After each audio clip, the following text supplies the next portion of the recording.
बेटी की विदाई। कहानी एक ऐसी बेटी की विदाई की है जिसके मायके से जाने का मकसद कुछ और ही था। क्या है माँ, कितनी सिंपल शादी की है मेरी। मैंने क्या क्या नहीं सोचा था। अरे बेटा, कैसे तेरी शादी धूमधाम से करती। तुझे कहा तो था कि 1 साल रुक जा, थोड़ा पैसे का इंतजाम हो जाता तो अच्छे से कर देती शादी। अभी अभी तो तेरे पिता का देहांत हुआ है। दुनिया तो बातें बना रही है कि पिता की मौत को 6 महीने नहीं हुए और बेटी को लव मैरिज करने की पड़ी है। बोलने तो जो बोलते हैं बोले, मैं किसी से नहीं डरती। अरे पर बेटा, बात तो सही है ना, कुछ दिन तो रुक जाती। वाह, क्यों रुक जाती? और मयंक को कोई और लड़की पसंद आ जाती तो क्या करते माँ, बोल। अरे पर बेटा, ऐसे डर कर क्यों रहना। अगर वो तेरे लिए 1 साल नहीं रुक सकता था तो शादी करके तो तूने बहुत बड़ी गलती की है। उफ़ो, अब बस माँ, लेक्चर कम दो ना। पापा की तबीयत काफी वक्त से खराब थी, सभी जानते थे कि उन्हें जाना है। फिर मयंक और मेरी शादी की उम्र भी तो हो रही थी।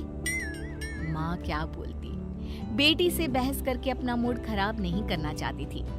मेघा के पिता का 6 महीने पहले ही देहांत हो गया था।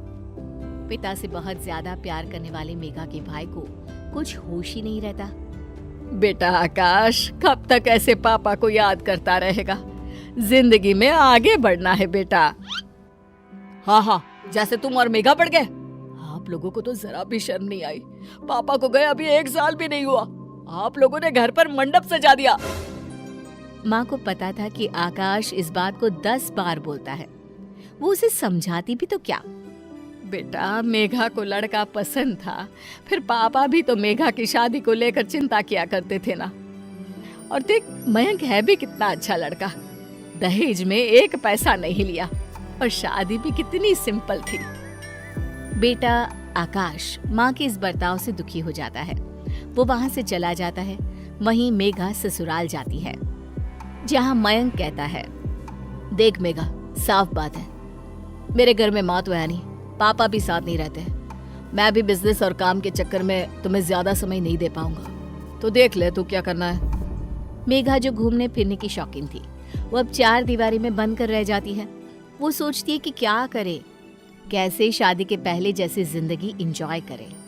मयंक, मैं माँ के घर जा रही हूँ, तुम 2 दिन बाद मुझे लेने आ जाना।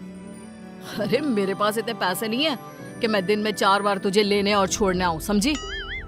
ये क्या हो गया है मयंक, शादी से पहले तो बड़ा प्यार था, अब ऐसी भाषा। मेघा माँ के घर जाती है। जिस मेघा को पिता के घर पर खूब अच्छा खाने पहनने मन चाहा घूमने मिलता था, वो मेघा पति के राज में बंद कर रह जाती है। मेघा के मायके में उससे मिलने उसकी मामा की बेटी आती है। हाय मेघा, ये क्या पहना है, कोई डिजाइनर साड़ी नहीं ली?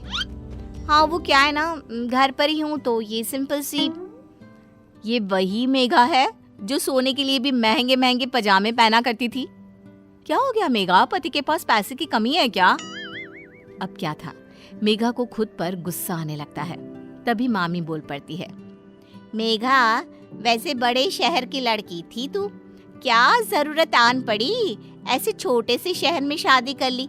वहाँ ना अच्छा पहनावा है ना अच्छा खान पान। हाँ, वो क्या है ना, मयंक का बिजनेस वही है तो इसलिए। हाँ वो तो ठीक है, लेकिन कहीं घूम तो आया कर। अब मेघा क्या कहती कि मयंक के पास पैसे नहीं है, कहाँ तो इतना घूमने फिरने की शौकीन मेघा। अब क्या करे सबके जाने के बाद। माँ, मुझसे बहुत बड़ी गलती हो गई मयंक से शादी करके। मैंने तो पापा का जाना भी नहीं देखा। मयंक जो पैसा दिखाया करता था वो पैसा उसके पास है ही नहीं। ऊपर से छोटा शहर, शुरू होते ही खत्म हो जाता है। ना कोई मॉडर्न कपड़ा पहनो, ना कहीं घूमने जाओ। माँ, मेरी जिंदगी तो किसी बूढ़ी औरत जैसी हो गई है। देख बहन, अब यहाँ तो कुछ है नहीं। पापा के जाने के बाद तुरंत तेरी शादी के कारण सब लोग हमसे नाराज हैं। अरे तो मैं कौन सा कोई बहुत खुश हूँ, मैं भी तो जैसे तैसे लाइफ काट रही हूँ। अरे तो की क्यों शादी, कोई तेरी उम्र भी इतनी नहीं हो रही थी, तब तो लव मैरिज के चक्कर में तूने शादी कर ली। और अब रो रही है कि शहर छोटा है, मयंक के पास वो पैसा नहीं है जो वो दिखाया करता था। क्यों? अब वो तेरा पति है, वो जिस हाल में रखे रह, समझी। जो बात माँ को समझानी चाहिए थी वो भाई समझा रहा था, लेकिन लालची मेघा को अब मायके में रहना ज्यादा अच्छा लगने लगा। कारण आराम और महंगी शौक। बेटा, मयंक का फोन आया था। वो बोल रहा था कि खाना नहीं खा पा रहा है ढंग से, तो मेघा को भेज दे। भगा रही हो? साफ साफ बोल दो कि ससुराल चली जाओ। क्यों नहीं रखा जा रहा है क्या बेटी को? अरे कैसी बात कर रही है मेघा, तू तो मेरी औलाद है, क्यों नहीं रखूंगी तुझे भला? तेरा ही तो घर है ये। लेकिन वाह, जब मेरा घर है तो रहने देना। वैसे भी कौन सी पापा की नाक रही है कि बेटी शादी के बाद मायके में आ पड़े तो कट जाएगी। तभी भाई आता है। देख मेघा, बहुत हो गया तेरा। जिंदगी कोई खेल नहीं है जो तू जैसी मर्जी वैसे करे। किसी के घर की बहू बनकर गई है तो वहाँ की भी निभानी है ना। बकवास मत करो। घर पापा का है और मेरा भी हक है। मैं कल ही वकील बुलाकर बात करती हूँ। माँ के तो पैरों तले जमीन ही हिल जाती है कि ये क्या बोल रही है। वो बेहोश होने ही वाली होती है कि बेटा उन्हें थाम लेता है। माँ क्या हो गया? प्लीज परेशान ना हो माँ। अरे बेटा, समझ में नहीं आ रहा इस लड़की की परवरिश में मैंने कौन सी कमी छोड़ी। ये जैसा कहती गई मैं करती रही। तो मैंने कौन सी गैर कानूनी बात कर दी है? जो है वही तो कहा। क्यों? अरे बेटा, ये तेरे पापा की आखिरी निशानी है। इस घर को उन्होंने बहुत ही जतन से बनवाया था। मैं इस घर के टुकड़े नहीं होने देना चाहती हूँ। नहीं होगा माँ। ठीक है, तू वकील को लेकर आना चाहती है ना? ठीक है, लेकर आ।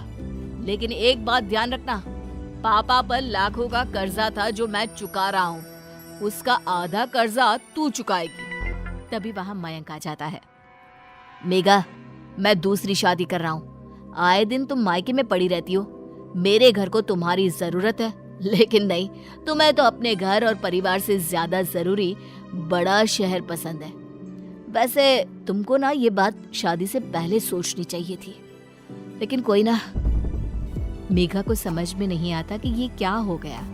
कहाँ तो उसने एक ऐश की जिंदगी सोची थी, लेकिन हाय रे, ये क्या हो गया। नहीं प्लीज, आप लोग ऐसी बात ना करो। मैं कहाँ से पापा का कर्जा भरूंगी। मयंक, तुम दूसरी शादी क्यों कर रहे हो? मैं घर चलती हूँ, मुझे माफ कर दो। माँ, मेरी विदाई कर दो।